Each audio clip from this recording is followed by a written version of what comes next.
The Newsday continues here on One News Now. I'm Riza Diaz. Despite the small vaccination rollouts, the government is still prohibiting the private sector from procuring COVID-19 vaccines directly from manufacturers. But the private sector says it's the government's loss. Jovi Francisco will tell us more. Hindi po natin pinipigilan ng private sector, pero gustuhin man nila, they cannot go to a manufacturer and purchase on their own. For the palace, there's no way that the private sector can directly procure vaccines. But this did not sit well with the Philippine Chamber of Commerce and Industry. They told the chiefs the country is missing out. We deserve a logical explanation para maintindihan natin because it is more logical na payagan yung mag-import lahat para makatulong sa bayan. We kind of lost 2 months because if in fact action was done at that time. But the palace won't budge, vouching for tripartite agreements with the national government as the sector's only option. This is crucial for Presidential Advisor for Entrepreneurship Joey Concepcion. Speaking to 1PH's Tatotoo Lang, he said vaccines available are only for emergency use and not for commercial sale. But he agreed that the private sector should eventually be bumped up in the inoculation priority list. Don't make us wait all the way at the back. Move us in front because anyway we're giving you half of our allocation already. Health Secretary Francisco Duque says they will still look into the PCCI's request. Gusto lang natin siguraduhin na ang gobyerno, yung kanyang prioritization framework talagang nasusunod. The 2.8 million AstraZeneca vaccine doses procured by the private sector are expected to arrive by May at the earliest. After this, Concepcion said the sector will no longer donate shots to the government. After AstraZeneca, lahat ng mga vaccines na binili ng private sector, wala nang donation. Dito lang sa AstraZeneca, adding to the sector's stock 20 million Moderna doses. The Ayala Group and business tycoon Enrique Razon signed a tripartite deal for the shots. 13 million doses will go to the government, 7 million doses for the private sector. But Moderna has yet to apply for emergency use approval. Jovi Francisco, we are One News. A National Immunization Technical Advisory Group and members said that vaccines cannot be sold commercially as none of them have underwent phase 4 trials yet. Dr. Maria Consorcia Lim Quizon of DOH-TAG advised the private sector not to rush vaccine procurement as all the shots are still under phase 3 trials. Lim Quizon explained that the tripartite agreements are made so that the health department may be liable for the vaccines. She adds that businesses should be cautious in purchasing their own vaccines. Para maging talagang may lisensya to be sold commercially, ang mga gamot o bakuna, kailangan nakarating ng 4th phase. Okay? So, emergency use, kaya hanggang 3rd phase. As is, kaya may tripartite, parang sinasagot ng Department of Health. Yung kung ano't ano man na mangyari, sila ang nananagot. 2 million doses of Russia's Sputnik V may arrive by next month. That's according to vaccine czar Carlito Galvez. Recall that Gamaleya Research Institute vaccine got its EUA in the Philippines yesterday. According to the Food and Drug Administration, Sputnik V may be given to those aged 18 and up. Meanwhile, Moderna has yet to apply for emergency use authorization, while Sinopharm has sent letters of intent but still has not sent requirements to the FDA. The Russian Direct Investment Fund said that the Philippines was among the first to show interest in Sputnik V vaccine. RDIF CEO Kirill Dmitriev lauded the country's diversification of its vaccine portfolio by approving Sputnik V. The shot is also being used in 52 countries, ranking second among vaccines globally in terms of the number of approvals issued by government regulators. Now, with the FDA's recent approval of Sputnik V's emergency use authorization, here's everything you need to know about the Russian vaccine.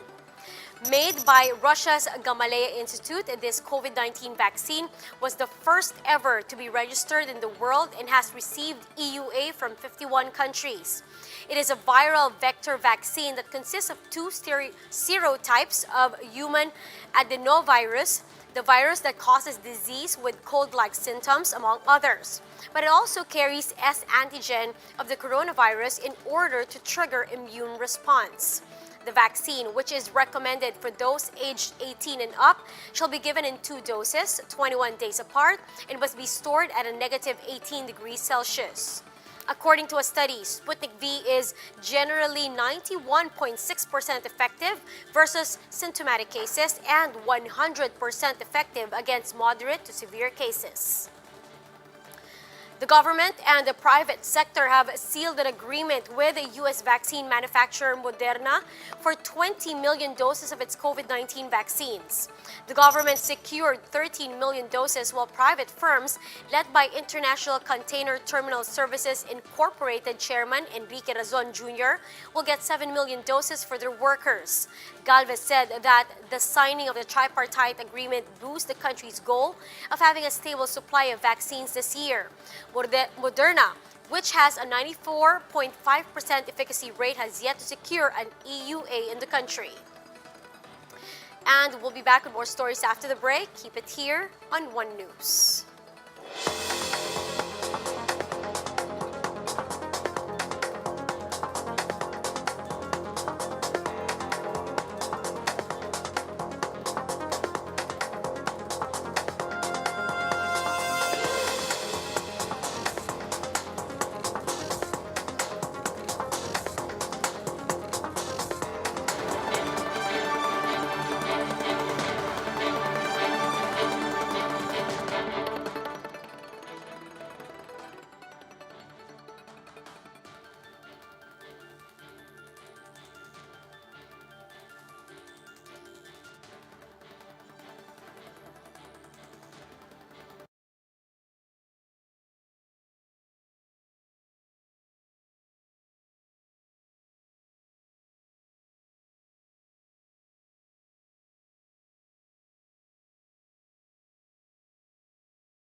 You're still watching One News Now. I'm Riza Diaz.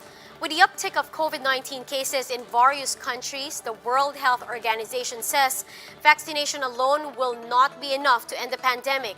The organization stresses the importance of being vigilant, even with the comfort provided by vaccines. Let's listen in.